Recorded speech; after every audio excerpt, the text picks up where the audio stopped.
मेरे देशवासियों, आज हम अपने इस मुल्क की आज़ादी की 32वीं वर्षगांठ मना रहे हैं।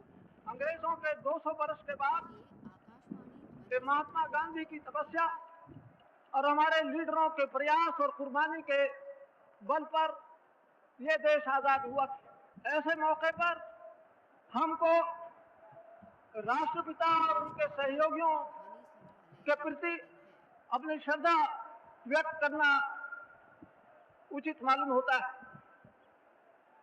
लेकिन केवल श्रद्धा अंजलि पेश करने से काम चलने वाला नहीं।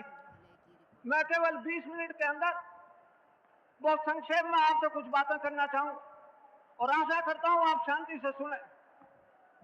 अभी यहाँ केंद्रीय गवर्नमेंट में जो तब्दीली आई है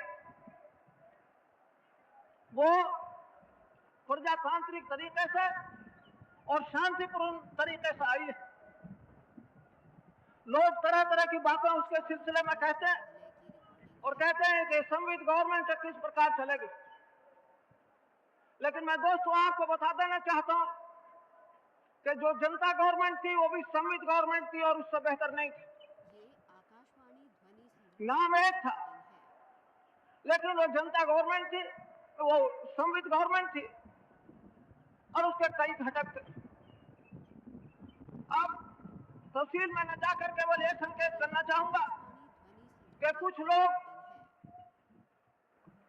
जिस सीढ़ी के जरिए सत्ता के पद पर पहुंचे थे उन्होंने उसी सीढ़ी को ठुकराने की कोशिश की।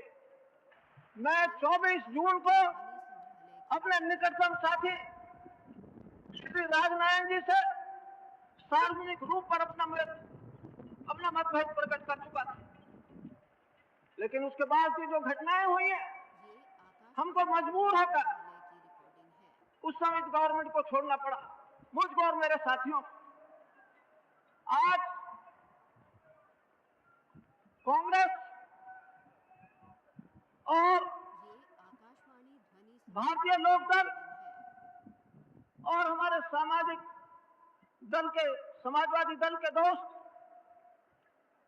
और महाराष्ट्र की पेसेंट एंड वर्कर्स पार्टी और कम्युनिस्ट पार्टी के लोग जिन्होंने अभी जुलाई के पिछले सप्ताह में इस गवर्नमेंट के हक में अपनी वोट दी थी, अपनी इच्छा व्यक्त की थी, उसका अनुमोदन किया, उन सब को मिलाकर 200 से अधिक का घटक कहिए, गवर्नमेंट कहिए, संविध कहिए, सरकार चले। जिस रोज कोई और लोग, कोई और पार्टियां, कोई और नेता लोग, कोई और व्यक्ति इससे बड़ा दल बना लेंगे और हमको इस प्रकार की चुनौती देंगे कि जिससे हमको ये महसूस हो कि अलमत में हमको गवर्नमेंट छोड़ने में 1 मिनट की देर नहीं लगेगी। और मैं और मेरे साथी मध्यावधि चुनाव नहीं चाहते, उसमें बड़ा खर्चा होता है, बड़ी परेशानी होती है। मैं समझता हूं किसी दल के भी लोग नहीं चाहते, लेकिन अगर मजबूरी हुई तो फिर हम आप लोगों की खिदमत में हाजिर होंगे आपका मत और विश्वास प्राप्त करने के। और मुझको पूरी उम्मीद है अब की बार कांग्रेस और भारतीय लोकदल और जिन साथियों का मैंने जिक्र किया उनका मिलकर एक संगठित दल बनेगा जिसको कि बहुमत से आपका विश्वास प्राप्त होगा सारे देश के अंदर।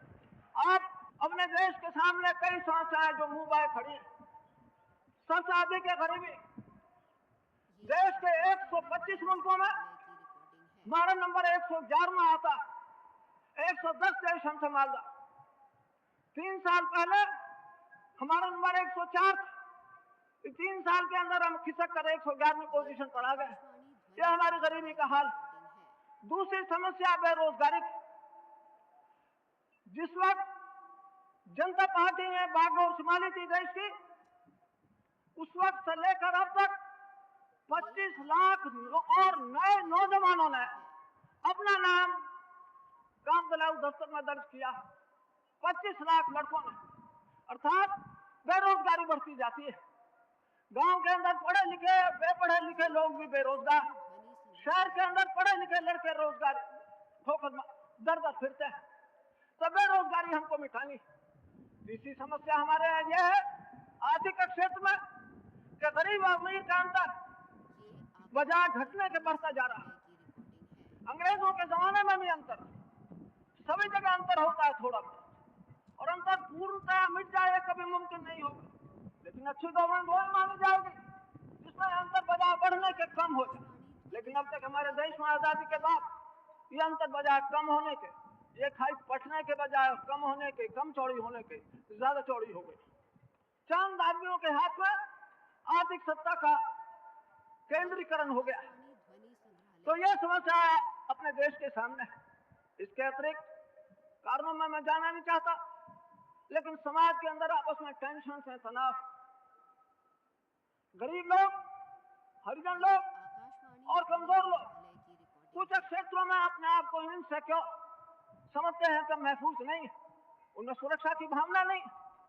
अल्पसंख्यक लोग हमारे जो हिंदुओं के अलावा दूसरे धर्म के मानने वाले, उनमें भी तनाव। इसके कारण इसे बताए नहीं जा सकते और कारण ऐतिहासिक हो चुके। उन कारणों को मिटाने की और देश में सुख और शांति का साम्राज्य कायम करने की इस गवर्नमेंट की भरपूर कोशिश होगी। हम अपने आप को सफल तभी मानेंगे जबकि हमको साल भर तक, पूरे साल और पूरी जितने अवधि हमारा चार्ज है, हमारे पास कोई खबर बलवे की और आपस के सांप्रदायिक दंगे की न पहुंचे। दोस्तों, इसके अलावा जो तत्काल समस्या है वो भाव बढ़ जाने की।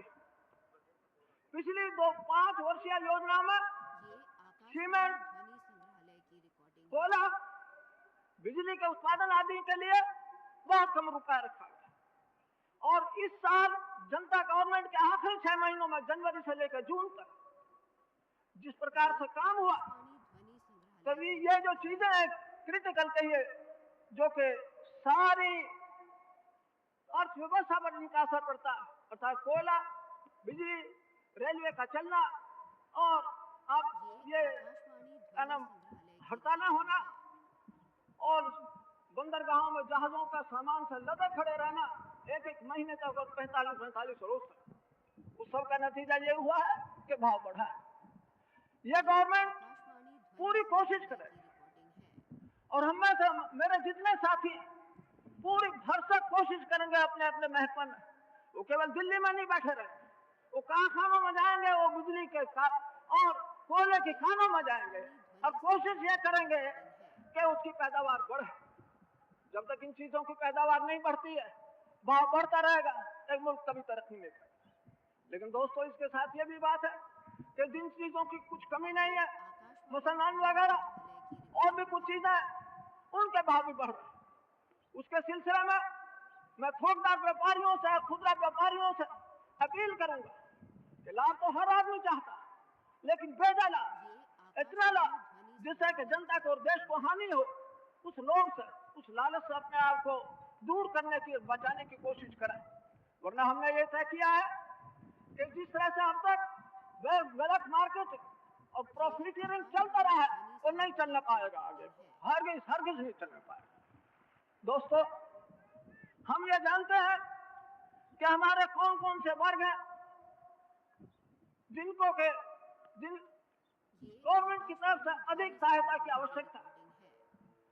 इसके बताने से पहले मैं आपको ये बताना चाहता हूं कि जहां ये भाव वगैरह बढ़े हैं कुछ चीजों के, वहां खाद्यान्नों की कमी नहीं, हमारे भंडार भरे हुए, और उसके लिए हमको किसानों का उपकार मानना चाहिए। किसान मेहनत करता रहा और वर्षा नहीं होगी या कम होगी तब भी मेहनत करता रहेगा, और जहां तक खाद्यान्नों का सवाल है, कोई उसकी कमी देश में नहीं हो पाएगी। दूसरी जो एक और अच्छी किरण या सुनहरी किरण है, वो ये है कि हमारे विदेशी मुद्रा, जिससे कि हम बाहर से सामान खरीद सकते हैं, जिसकी अपने देश में जरूरत हो, उसकी भी कोई कमी नहीं। अब मैं उन वर्गों का जिक्र कर रहा था जिनकी तरफ गवर्नमेंट को ज्यादा ध्यान देने की जरूरत है। हरिजन लोग, आदिवासी लोग, भूमिहीन लोग, बेरोजगार लोग, या जिनके पास कम रोजगार और अपने देश के 50% से अधिक किसान जिनके पास केवल 1 हेक्टर जमीन है, 4 बीघे जमीन से कम है, इन सब की तरफ गवर्नमेंट का विशेष ध्यान होगा। अब तक इन गरीब लोगों की उपेक्षा होती रही। प्लानिंग कमीशन का जो अभी ताजा अनुमान है उसके अनुसार 48% आदमी गांव में और 41% हमारे शहरों में वो लोग हैं जो कि गरीबी की जो लाइन है उससे नीचे, अर्थात जिनको सूखा अन्न पर्याप्त मात्रा में नहीं मिल रहा। सूखा अन्न में कहता अन्न के भंडार पड़े हैं आप कहते होंगे, तो फिर देश के अंदर क्यों भूख? उसका कारण यह है कि उनके पास क्रिया शक्ति नहीं, उनके पास परचेजिंग पावर नहीं। अगर किसी आदमी के पास 2 रुपए या 10 रुपए नहीं है पैसा अन्न खरीदने के लिए, तो अन्न की कितनी बहुत आए तो वो भूखा रहे। लिहाजा इनकी तरफ जो कि बड़े बड़े शहरों के महलों के, बड़ी बड़ी दुकानों के, कोठियों के पीछे रहते हैं, जिनकी तादाद 41% मैंने बतलाई, और 48% आदमी जो कि गांव में रहते हैं, ये जो भूखे नंगे, उनकी तरफ ये गवर्नमेंट सबसे अधिक ध्यान देगी। ये गवर्नमेंट अपने पदों पर रहने के योग्य नहीं मानी जाएगी अगर उनकी ओर सबसे अधिक ध्यान नहीं दे। हमारी कोशिश होगी कि हर आदमी देश के अंदर एम्प्लॉयड बारोजगार हो, अब बेरोजगार न हो। उसके लिए खेती की पैदावार बढ़ाने की तरफ विशेष ध्यान देने की आवश्यकता है। और छोटे छोटे रोजगार, जब अंग्रेज यहाँ आए थे 25% आदमी उद्योग धंधों में लगा हुआ। आज बड़े बड़े कारखानों के लगने के बावजूद 9% आदमी उद्योग धंधों में लगा। लिहाजा चाहे कितनी लाख कार अपने देश के अंदर हो गई हो, चाहे कितने गगनचुंबी इमारतें क्यों नहीं बंबई और दिल्ली में बन गई हो, और चाहे कितनी लोगों के पास टेलीविजन सेट और रेडियो सेट क्यों न हो, मेरा अपना अनुमान है कि जहांगीर के औरंगजेब के जमाने में सन 1707 तक, जिसके बाद देश में अव्यवस्था रही 1857 तक, 150 वर्ष तक, उस वक्त जो देश की हालत थी माली, आज उससे हम गरीब हैं, आज हम उनसे कमजोर। मैं शहर के दोस्तों से ये कहना चाहूंगा, मैं तो तरह तरह की नुक्तेचीनियां अखबारों में और लोगों में बैठ बैठ कर होती है, उनका जवाब नहीं देना चाहता। केवल ये कहना चाहता हूं कि व्यापार, परिवहन और उद्योग धंधे सभी बढ़ेंगे जबकि जनता के पास क्रिया शक्ति और परचेजिंग पावर। अगर परचेजिंग पावर, क्रिया शक्ति गांव के रहने वालों के पास, बेरोजगार लोगों के पास, गरीबों के पास नहीं आए, तो हमारे रोजगार और धंधे नहीं बढ़े और देश मालदार नहीं हो। जिस देश में गैर ज़राती पेशा काम करने वाले लोगों का प्रतिशत ज्यादा होता है वो देश मालदार होता है। लेकिन हमारे यहाँ आजादी के बाद सन 51 में 10% आदमी उद्योग धंधों में लगे हुए, सन 61 में 10% उद्योग धंधों में, सन 71 में भी 10% लगे हुए। जब तक ये तादाद नहीं बढ़ेगी अर्थात उद्योग धंधे नहीं बढ़ेंगे, और वो तब बढ़ेंगे जब खेत की पैदावार बढ़ेगी। इसके अलावा और कोई रास्ता नहीं। तो हमारा ध्यान होगा कि गांव में छोटे छोटे रोजगार काम किए जाए। हमारी बहु बेटियां जो आप सड़कों पर देखते हो पत्थर कूटती हुई, इनके बाप दादे क्या करते मालूम? कोई ना कोई रोजगार आजादी के साथ कोई ना कोई दस्तकारी करते थे। वो दस्तकारियां सब अंग्रेजों के जमाने में खत्म हो गई और हमारी भी इस सिलसिले में गफलत रही। तो हम ये छोटे छोटे रोजगार गांवों के अंदर कायम करने पर अधिक बल देंगे, खेत की पैदावार बढ़ाने पर बल देंगे। हमारी कोशिश ये होगी तभी कि गांव के लोग दूसरे पेशों में जाए। केवल खेती में अधिक लोग लगे रहने से देश की मालदारी बढ़ने वाली नहीं। दोस्तों, मुझे बहुत बोलने का समय है, नियम के अनुसार है कि 20 मिनट से ज्यादा नहीं बोला जा सकता। तभी तो मेरी बहुत सी बातें कहने को चाहती थी, लेकिन मैं उन सबको छोड़ देता हूँ। अब महात्मा गांधी जी की 2-3 जो शिक्षाएं थी उसकी तरफ आपका ध्यान आकर्षित करना चाहता हूँ, अपने साथियों का और सभी सार्वजनिक कार्यकर्ताओं का। महात्मा जी का कहना यह था, ends do not justify the means। अगर आपका ध्येय अच्छा है तो उसके हासिल करने के लिए चाहे जिस तरह का उपाय और साधन इस्तेमाल करो। नहीं, अगर शुद्ध, पवित्र और पाक ध्येय और मकसद है तो उसके लिए जो जराये इस्तेमाल करोगे वो भी शुद्ध और पाक होने चाहिए। यहाँ हम सब लोगों को, आप लोगों को भी, आपसे ज्यादा पब्लिक वर्कर्स को, जो भी जनसेवक है उस पर ध्यान दें, वरना हमारे यहाँ भ्रष्टाचार नहीं मिटेगा। भ्रष्टाचार की कोई सीमा नहीं, और जिस देश में भ्रष्ट होंगे लोग, वो देश कभी, चाहे कोई लीडर आ जाए, कोई पार्टी भरसरे इख्तियार हो, कितने अच्छे प्रोग्राम क्यों ना, वो देश कभी तरक्की नहीं। दूसरा, महात्मा जी का कहना यह था कि कम से कम सार्वजनिक कार्यकर्ता के लिए जीवन एक, लाइफ एक, उसके दो हिस्से नहीं है कि ये प्राइवेट लाइफ है और ये पब्लिक लाइफ है। कोई कंपार्टमेंट, कोई डिब्बे नहीं होते कि सार्वजनिक जीवन अलग और प्राइवेट जीवन अलग। जिस आदमी का प्राइवेट जीवन शुद्ध नहीं होगा दोस्तों, असाधारण मामलों को छोड़कर या आप कह सकते हो, अनुमान लगा सकते हो, तो पब्लिक जीवन भी उसका अच्छा नहीं हो सकता, वो देश की सेवा करे। इसके अलावा तीसरी बात जो गांधी जी बराबर जोर देते रहे, जिसको हम भूल गए, वो यह कि rights follow flow out of duties well perform. यहाँ हमारे यहाँ चारों तरफ जोर है, अधिकारों पर, मांगों पर, तनख्वाह बढ़ाने पर, भत्ते बढ़ाने, चारों तरफ। ठीक है, जरूरी है, लोगों के राइट्स होने चाहिए, लेकिन राइट पैदा होता है आदमी का अपना कर्तव्य पालन करने के फलस्वरूप। हम अपना कर्तव्य पूरा नहीं करेंगे और अधिकार कहाँ से आ जाए। हम मालदार होना चाहते हैं और उसके लिए पुरुषार्थ और मेहनत करने की जरूरत है। मेहनत करने को हमारी कौम तैयार नहीं है, अगर आप मुझे माफ करें। दूसरे देशों में जाओ, कारखानों में, स्कूलों में और हर तरह के दफ्तर में 8 बजे से काम शुरू होता है, 5 बजे तक मेहनत करता है और 40 मिनट के बीच में केवल छुट्टी हो। वहाँ हड़तालें बहुत कम है, वहाँ मांगों पर बहुत कमजोर। जापान का तो यह हाल है कि अगर मजदूर नाराज होता अपने कारखाने के मालिक से तो केवल एक काली पट्टी बांध लेता, लेकिन हड़ताल करने की कभी बात वो नहीं सोचता है, कभी नहीं सोचता। तो दूसरे देश अगर मालदार हुए तब में पुरुषार्थ के फल को हमारी कौम चाहती है आनंद भोगना, कमाना, हर तरह का आराम बिना उसकी कीमत अदा किए। दुनिया में कभी किसी चीज को किसी को नहीं हासिल हो सकती, न व्यक्ति विशेष को और न देश को, अगर वो उसकी कीमत अदा करने के लिए तैयार है। अगर आज पश्चिम के देश मालदार, अगर आज जापान मालदार, अगर आज इजराइल मालदार, अगर इजराइल की गाय आज दुनिया में सबसे ज्यादा दूध देती है उस रेगिस्तान में रहकर, तो उनके पुरुषार्थ के बल पर।